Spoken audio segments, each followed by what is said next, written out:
Navotas Congressman Toby Tiangco. Tell us more. Good evening, Congressman. Welcome once again to the big story.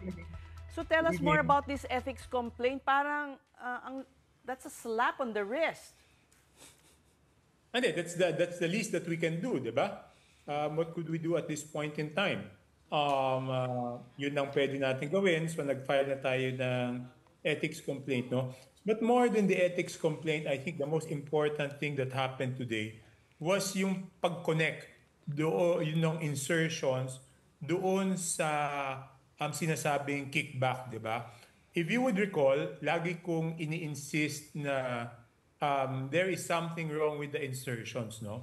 Though, open secret naman yung 20 to 25% na yan eh. Hindi ko lang siya mabanggit dati kasi lahat naman ng binabanggit kong bagay ay may pruweba ako.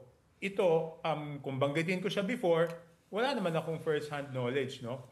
But based on the testimony of D.E. Alcantara doon sa Senado, sinabi niya na yung 20% in 2022 at yung 25% in 2023 onwards was in exchange for the insertions.